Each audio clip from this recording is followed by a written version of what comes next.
Sarkar, go back! Go back! Go back! Go back! Durinity Sarkar, go back! Go back! Go back! Durinity Sarkar, go back! Go back! Go back! Hey, Durinity Sorry, boy! সংগ্রাম চলিছে Sorry, boy! সংগ্রাম চলিছে Sorry, boy! এই সরকার হুঁশিয়ার হুঁশিয়ার! হুঁশিয়ার!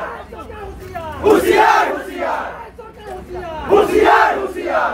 তুই চলিছে Sorry, boy! সংগ্রাম চলিছে Sorry, boy! সংগ্রাম চলিছে Sorry, boy! সংগ্রাম চলিছে Sorry, boy! সংগ্রাম চলিছে Sorry, boy! সংগ্রাম চলিছে Sorry, boy! Zaki boy! Zaki boy! Zaki boy! Go back! Go back! Go back! Go back! Go back! Go back!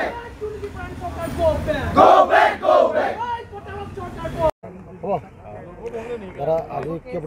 চাওক এটা কথা স্পষ্ট আপোনালোকে লক্ষ্য কৰিছে যে অসমৰ অনুসূচিত জাতিটোক নিষেধ কৰিবৰ কাৰণে অসমৰ অনুসূচিত জাতিৰ সকলো প্ৰাপ্য অধিকাৰ নোহোৱা কৰিবৰ কাৰণে বৰ্তমান শাসনাধিষ্ঠ চৰকাৰখনে যিমানবোৰ কৰিব লাগে একেবাৰে চৰম পৰ্যায়লৈকে সকলোবোৰ কৰি গৈছে আপোনালোকে লক্ষ্য কৰিব OBCৰ অন্তৰ্ভুক্ত অৰ্থাৎ অনা অনুসূচিত কেওটসকলকে নহয় বিভিন্ন অনা অনুসূচিত জাতিৰ লোকক অনুসূচিত জাতিৰ মৰ্যাদা প্ৰদান কৰি অনুসূচিত জাতিৰ প্ৰকৃত যিসকল লোক আছে সেই লোকসকলৰ অধিকাৰ সৰবৰাহ কৰিবৰ কাৰণে এই চৰকাৰখনে ইতিমধ্যে হাত উজান দিয়া আমি পৰিলক্ষিত কৰিছোঁ আপোনালোকে লক্ষ্য কৰিব যে অনুসূচিত জাতিৰ প্ৰতিটো আচলতে কোটি কোটি টকাৰ দুৰ্নীতি হ'বলৈ আৰম্ভ কৰিছে আপোনালোকে লক্ষ্য কৰিব যে অনুসূচিত জাতিৰ লোকসকলক একেবাৰে নিষেধ কৰিব পেলাব পৰাকৈ মিছন ভূমিপুত্ৰ পৰ্টেলৰ জৰিয়তে তেওঁলোকে এক ব্যৱস্থা গ্ৰহণ কৰিছে অনুসূচিত জাতিৰ ৰাইজৰ হাতত আজি তাৰিখত ভূমিৰ অধিকাৰ নাই ৰাজনৈতিক অধিকাৰ নাই অৰ্থনৈতিক অধিকাৰ নাই মুঠৰ ওপৰত অনুসূচিত জাতিটোক সমুলঞ্চ ধ্বংস কৰিবৰ কাৰণে সকলো ধৰণৰ ব্যৱস্থা গ্ৰহণ কৰিছে